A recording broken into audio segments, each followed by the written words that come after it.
Rob Walker, a New York Times Magazine journalist, tells the story of how he and his girlfriend enjoyed a meal at a diner in Baltimore. It was still early in their relationship. He bought a coffee mug at the diner. Rob felt bad when the cup broke sometime afterward. Although the cup was not expensive and could easily be replaced, it had sentimental value because it reminded him of the experience. He realized that for him, the story attached to the cup enhanced its value. In 2006, Rob Walker set out to determine if stories and experiences do in fact increase the value of products. He asked Joshua Glenn to join him, and together they started the Significant Objects Project. They bought 200 items of low value from different thrift stores. The average cost of each item was $1.25. They made sure that there was nothing particularly special about any of the items. Examples included a plastic banana, an old wooden mallet, and even a plastic motel room key. The items had no intrinsic value whatsoever. Rob Walker and Joshua Glenn then contacted 200 professional authors and invited them to become part of the Significant Object Study by writing a story for each of the objects. The items were then auctioned on eBay with the stories added to the descriptions. People were told that the stories were fictitious. Doe Dorst created a story around a little figurine standing on what looked like a piece of wood. Doe's story introduced Vralkamir, a shoemaker in Nobst. In the autumn of 1347, the Tsar fell in love with a woman who rejected his advances. In response, the Tsar issued an edict banning fire in Nobst. When winter arrived, it was very cold. The temperature kept dropping. The people of the town were close to death. Vralkamir, seeing the despair of the people, went into the forest and returned with a freshly cut tree. He sawed the wood into discs in the town square. Vralkamir then hopped onto one of the discs and began dancing. He danced faster and faster. The villagers watched in awe. Smoke started to rise from under his feet, but he kept dancing until the wooden disc caught fire. Vralkamir then leaped to the next disc and set it alight as well, and then the next, and the next. The people of the town gathered around the fires, enjoying the warmth, just happy to be alive. The bearded man danced all winter but eventually died from exhaustion. He later became Saint Vralkamir, the patron saint of extremely fast dancing, and this image of him was made by the local nuns. According to Doe's story, this figure of the 14th century Saint Vralkamir of Nobst was given to his grandmother when she left Nobst at the age of 9 to go to America with her family. This figurine, bought at a thrift store for $3, eventually sold on auction for $193.50. Although everyone knew that the story was fictitious, people were willing to pay a lot more for the item, both because of the story attached to the icon and also because of their own personal experience as part of the project. Significant Objects, significantobjects.com is in a nutshell, a project I do with Joshua Glenn where we take thrift store, yard sale objects, low value objects, and have great creative writers invent stories about them. And then we post the story and the object on our site, and more to the point, on eBay. And we see if the invented story enhances the value of the object as measured by an eBay auction. So where this project came from, 2 or 3 years ago, I broke a coffee cup, this coffee cup. And it is not a special coffee cup in any, intrinsic value way. I bought it for probably, $10 maybe at the Bell Lock Diner in Baltimore. A Baltimore landmark, it says.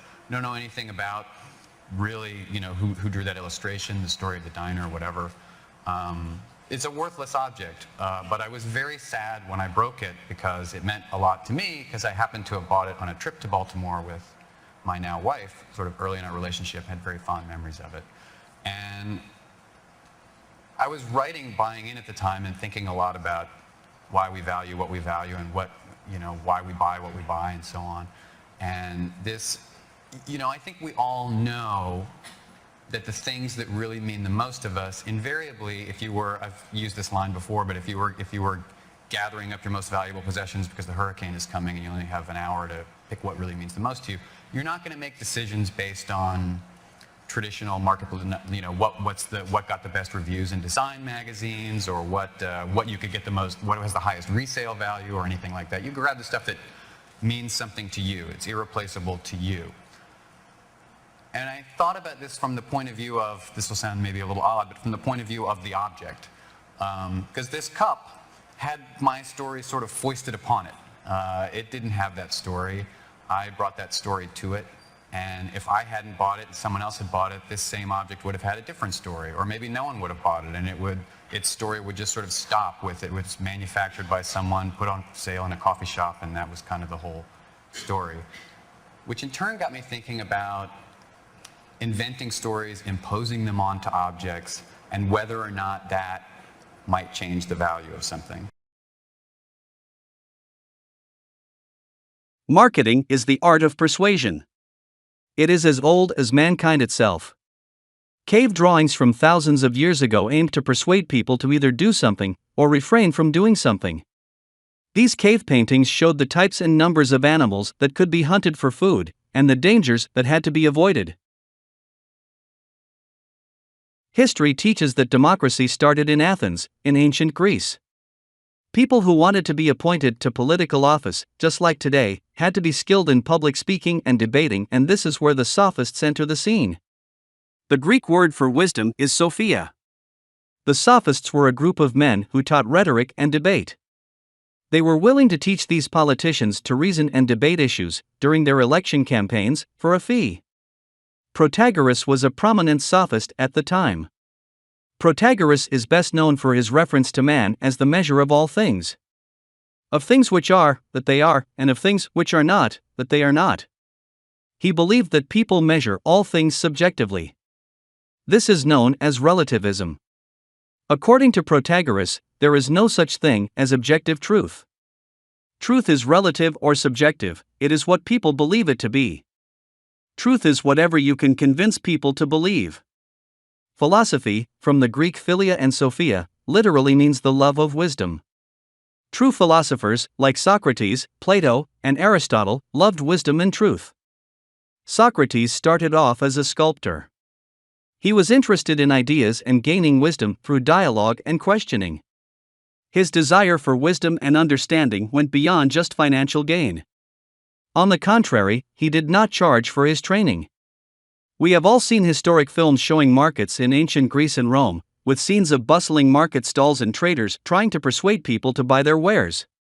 These traders would not have called their activities marketing, but we can recognize their approach as something similar today. It is therefore easy to picture Socrates walking around in the agora, or the marketplace in ancient Athens, talking, questioning, and listening, in search of wisdom. Socrates disliked the sophists because they were not concerned about the truth, but rather how they could use language to persuade people what to believe. And this they did for payment. Plato, a student of Socrates, also saw the sophists as a greedy group of people who were only interested in speech, rhetoric, argument, and debate with the aim of making money. According to Socrates and Plato, the sophists only cared about money and not the truth. Aristotle, a student of Plato, was also interested in rhetoric and the power of persuasion. He defined rhetoric as the art that aims to improve the facility of speakers or writers who attempt to inform, persuade, or motivate particular audiences in specific situations. It is the faculty of observing in any given case the available means of persuasion. Many people today have a similar opinion of marketing. They feel that modern marketers are like the sophists of old, and that marketing and advertising are merely tools to persuade people of something, whether it is true or not, as long as they can make money as a result. The argument can be made that Rob Walker and Joshua Glenn proved this with their Significant Objects project. By merely adding stories to products, whether true or not. And in the case of the Significant Objects project, the stories were not true. Consumers can be persuaded to part with their hard-earned money, and that this makes marketers no better than the sophists of old. But maybe we should dig deeper into this argument by considering the development of marketing. Let's look at a few firsts. The first department store was Matsui, introduced in Japan in 1650. The first advertisement to appear in a newspaper was in 1652 in England. The advertisement was for coffee. The first advertising agency was J. Walter Thompson Company in 1864. The first brand introduced for a commodity was in 1870. The commodity was soap, and the brand was Pears.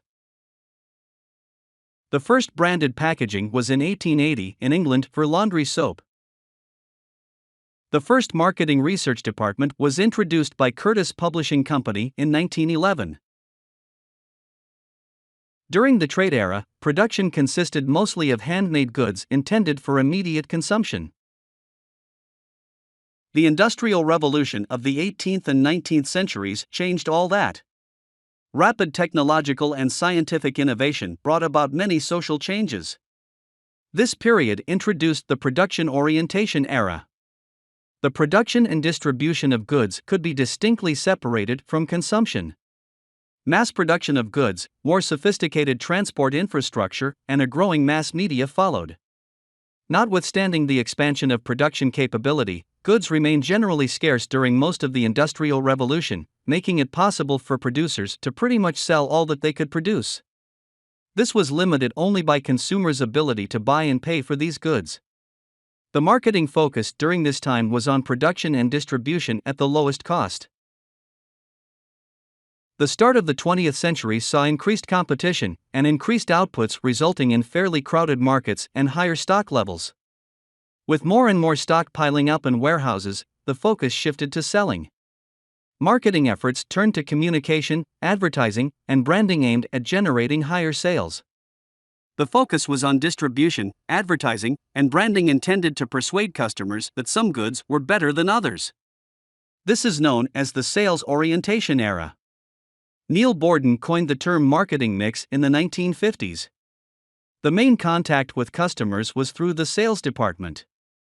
It was important for salespeople to be at the homes and offices of customers actively busy selling. Salespeople had to sell. Support activities such as advertising, research, and product development were introduced to support sales.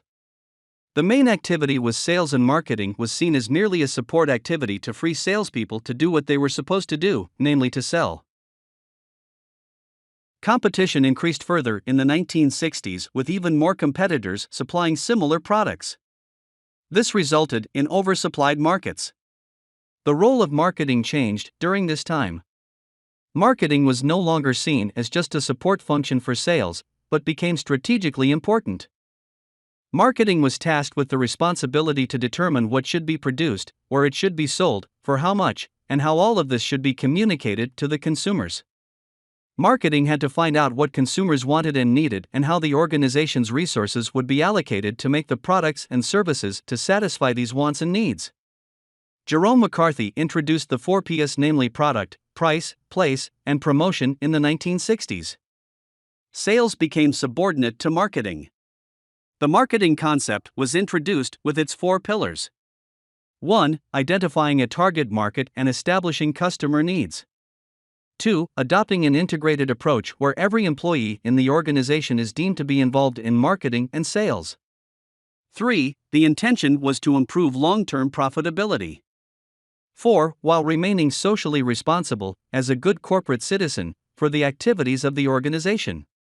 The 1970s was characterized by oil shock stagflation.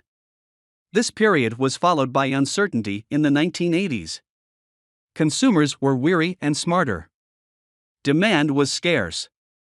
Products were considered to be commodities. More PS were added to the 4Ps, namely people, processes, public opinion, and political power. Marketing activities moved from a product sales focus to a more customer-centric approach. New strategies were introduced around this customer-oriented approach, especially segmentation, targeting, and positioning intended to differentiate products from competitors. During this period, known as the relationship marketing era, the focus of organizations shifted from a mere transaction-based approach to building customer loyalty.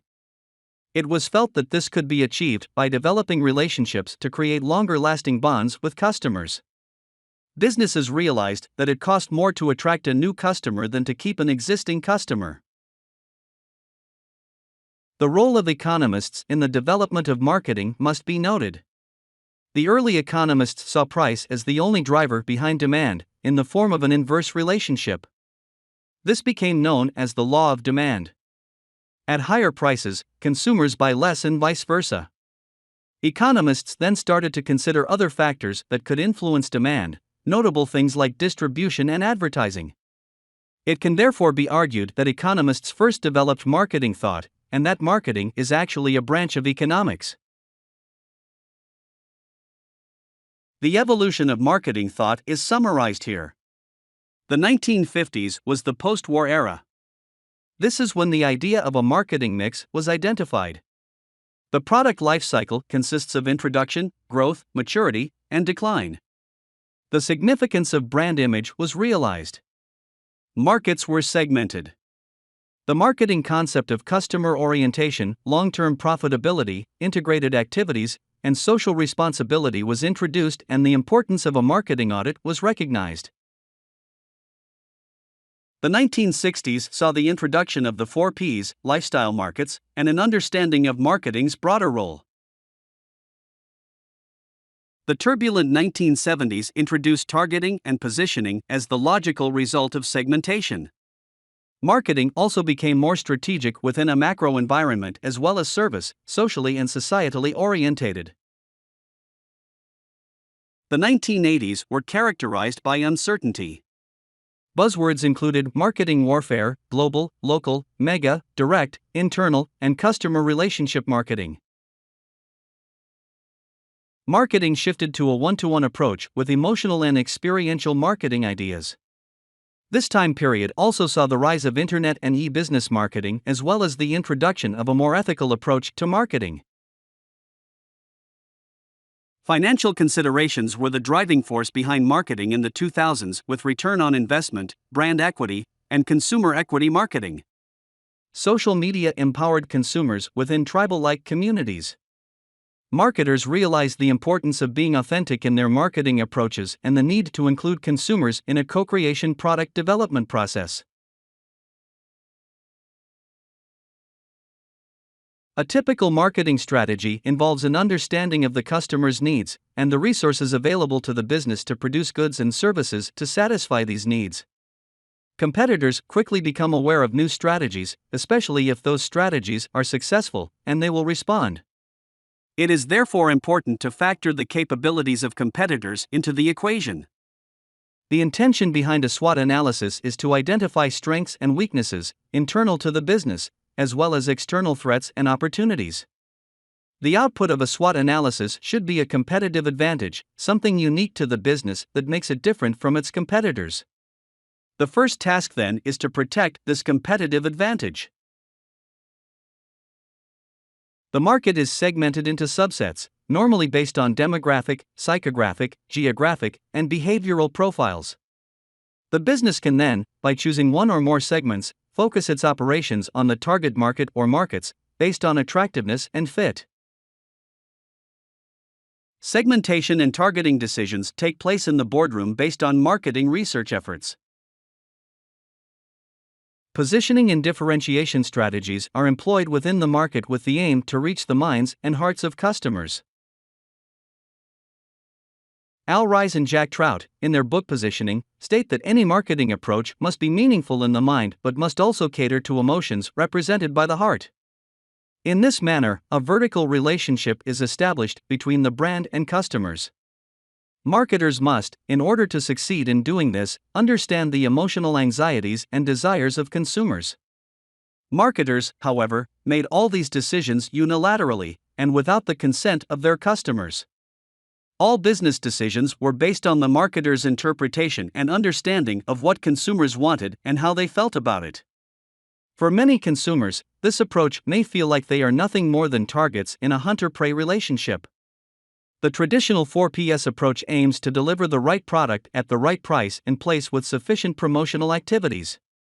This strategic marketing strategy has been developed over decades and is explained in most marketing textbooks. The question is, however, if this approach is still valid in our day and, more importantly, if this is how marketing should be done in the future. Enter Philip Kotler with his book, Marketing 3.0, in May 2010 to provide a blueprint for marketing in the future.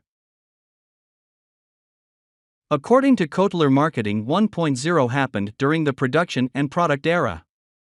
During the industrial age, characterized by heavy machinery and equipment, marketing's job was to sell the factory's output to the mass market. The objective was to standardize and scale up at the lowest possible costs in order to reduce prices and make these products affordable for more buyers. So, Marketing 1.0 represented the situation during the product-centric era. Most marketing activities were focused on customers' minds in order to inform them about the different product features. Marketing 2.0 represented the information age brought about by the internet. Customers were not only better informed, but they were able to compare similar product offerings. Product value was defined by customers in distinct groups based on their different needs. This made segmentation very important. Marketing efforts attempted to reach the hearts of customers. Customers, however, remained passive targets of marketing campaigns. The approach again changed during the Marketing 3.0 period brought about by technology that allowed for greater connectivity and interactivity. It became possible for individuals to interact on a global scale and to express themselves on this new platform of social media. Consumers were seen as whole people with mind, body, and spirit. Consumers were not only looking for solutions to personal problems. They became aware of bigger problems on social, economic, and environmental levels. They were looking at making the world a better place and required businesses to have bigger missions, visions, and values. This provided Marketing 3.0 with a value-based approach aimed at addressing the bigger problems in society and to appeal to these higher human aspirations. Marketers suddenly no longer had full control of their brand image. This control started to move over to the collective power of consumers, forcing companies to collaborate with these consumers, interconnected in groups. Consumers are no longer passive recipients or targets of marketing information. Consumers are informed, and they are able to communicate their ideas about a brand on a global platform. Marketing 3.0 addresses the consumer as a whole with a physical body, a mind capable of independent thought and analytics, a heart that can feel emotion, and a spirit as the philosophical center, a center that loves wisdom. Just as Socrates, Plato, and Aristotle and the other philosophers of old. Trust exists more in horizontal relationships than vertical relationships. Consumers trust other consumers more than they trust big business.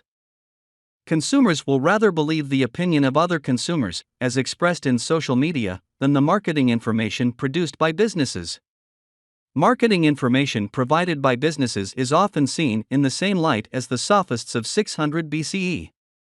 They will say whatever they need to say, as long as they can persuade consumers to buy a product or service, in order to make money in the process. Consumers will rather believe other consumers, and the platform is now available for these opinions to be made known to all willing to hear. Kotler refers to this as the start of collaboration marketing, where businesses aim to change the world, together with their channel partners, shareholders, employees, and customers. Innovation and creativity became the main forces of change and improvement, and these ideas influenced the move towards a value-driven business model. Product management in the 1950s and 1960s gave way to customer management in the 1970s and 1980s to be replaced by brand management in the 1990s and the 2000s, in turn, to be replaced by a customer-centric approach. It must be noted that the principles of Marketing 1.0 and Marketing 2.0 are still relevant in the sense that there is still a place for segmentation, targeting, positioning, and differentiation through branding activities, as well as the 4Ps. According to Kotler, new wave technology and globalization will, however, continue to create a shift in marketing practices. The new buzzwords are co-creation and communitization. The term co-creation was coined by C.K. Prahlad as the new approach to innovation. Co-creation involves collaboration between companies, consumers, suppliers, and channel partners, interconnected in a network of innovation. This establishes the basis for the customer experience. The accumulation of individual customer experiences creates the most value for the product. This was evident in the Significant Objects project introduced at the beginning of this presentation. Although it was public knowledge that the stories were based on fiction, each individual experienced the project on a personal level. The success of the project, however, was when these individuals were given a platform on which they could share their personal experiences to build a bigger, combined experience for all. Co-creation involves 3 steps. 1. Create a platform. 2. Allow consumers within a network to customize the platform to match their own unique identities.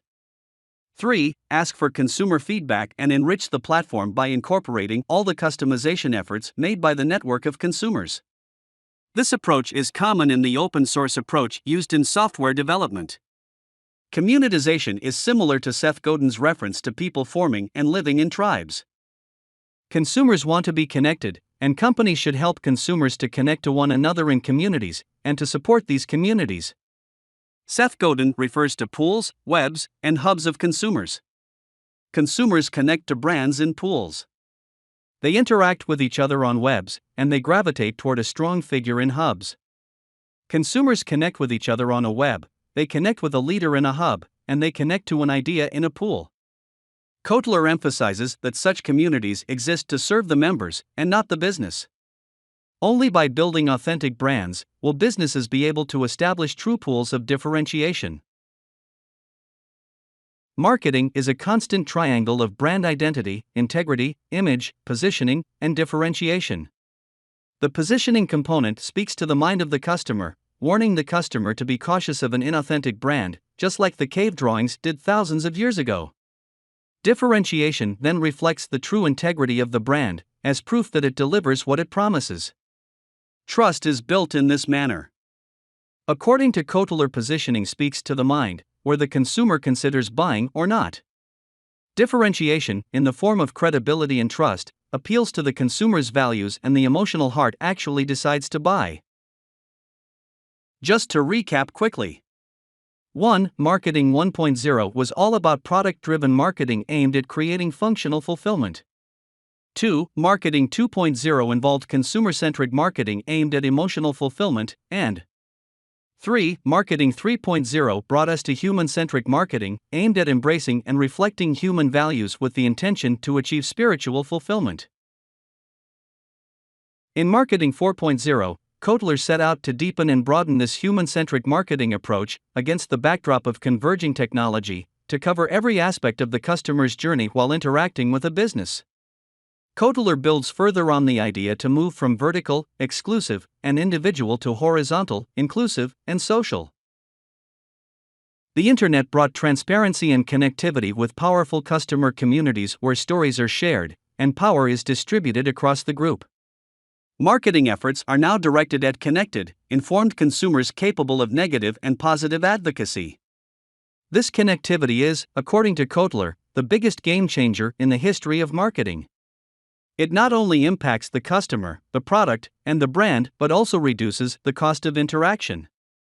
At the same time, it lowers the barriers of entry for new competitors and shortens the time needed to build a brand. Consumers are no longer the passive receivers of a company's segmentation, targeting, and positioning strategies. They actively participate in the process. Yet, at the same time, consumers want a personalized touch, whether they are dealing with a machine or a human. In a high-tech world, personalized high-touch interaction, whether online or offline, is the new differentiation. In a digital economy, consumers are socially connected in horizontal webs of communities. These communities form naturally around consumers within their own defined boundaries. Communities become the new segments. Businesses, traditionally operating from a vertical perspective, must now ask permission to engage in these communities. Seth Godin refers to this as permission marketing. Brand positioning and differentiation now become brand clarification. Through their connectedness, consumers evaluate the brand promise. The brand is not what the business says it is. It is rather determined through community consensus. Kotler proposes that the 4Ps, in this context, be replaced with the 4Cs. Co-creation and collaboration as a new product development strategy where, by inviting customers to participate in the process, customized and personalized products and services are produced.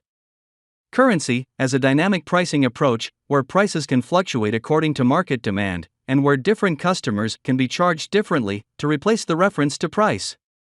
Communal activation, where consumers are connected to and within a community, to replace the concept of place. Conversation to replace promotion. Kotler introduces a new customer path. The traditional path followed the IDA steps: attention, interest, desire, and action. The IDA approach was adopted to retain existing customers and to get them to buy again. Kotler recommends, in the age of connectivity, the 5 approach of aware, appeal, ask, act, advocate. Marketing 4.0 addressed the transition from traditional marketing to include a digital strategy and to integrate both offline and online marketing efforts to cover all physical and digital touchpoints. Marketing 5.0 expands on the idea of technology for humanity to include next tech, attempting to imitate human behavior. This next tech specifically refers to artificial intelligence, machine learning, the Internet of Things, robotics, big data, blockchain, virtual reality, and natural language processing. This next tech makes it possible to analyze both structured and unstructured data in order to gain deeper insight into consumer behavior. Next tech can be used to discover previously unknown patterns of consumer behavior from large quantities of data. The intention is to enable marketers to personalize their offerings to the level of a segment of one. The objective is to create a great customer experience at the individual level, hence the reference to a segment of one. Kotler sees next tech directly influencing all aspects of the consumer path in the 5 as approach of aware, appeal, ask, act, and advocate. This path leads consumers from I know, to I like, to I am curious, to I am buying, and then finally to I recommend. The main marketing disciplines are product management, customer management, and brand management. Kotler expects a shift in product management from the current 4PS to the 4CS characterized by co-creation. The current segmentation, targeting, and positioning approach with regard to customer management will shift to communitization. Brand management will shift from brand building to character building. Marketing is a triangle of brand, positioning, and differentiation, completed by brand identity, brand integrity, and brand image. Brand identity is about positioning the brand uniquely in the minds of consumers. Brand integrity confirms that the brand is true to its positioning and differentiation statements. The brand is what it says it is and it fulfills its promises. Brand integrity speaks to the heart of consumers. Brand image is the picture of the brand's identity and integrity. A brand should therefore speak to the consumer's mind through its positioning. This is brand identity. Being different and keeping to its promises is brand integrity. Positioning speaks to the mind and causes the consumer to consider buying a product or service. Differentiation speaks to the heart or emotions, where the buying decision is actually made. The brand image confirms the brand identity or positioning, and the brand integrity or differentiation. This builds the brand's character. Kotler identifies 3 levels in the process of moving from traditional marketing to a digitally connected approach. These 3 levels, indicated vertically, are enjoyment, experience, and engagement. The transition also has a horizontal influence on the 5 as namely aware, appeal, ask, act, and advocate. Consumers become advocates in a digitally connected marketing approach. It is evident that the current and future marketing approaches concentrate on the consumer. Marketing activities are built around the customer. This customer-focused approach is also undergoing a stepped building process. The first step involves adapting the business offering to the customer. If this goes well, the customer should have positive feelings toward the business. Considering service as a customer journey should end in a good experience for the customer. A customer-centric approach sees the customer experience as important throughout the process.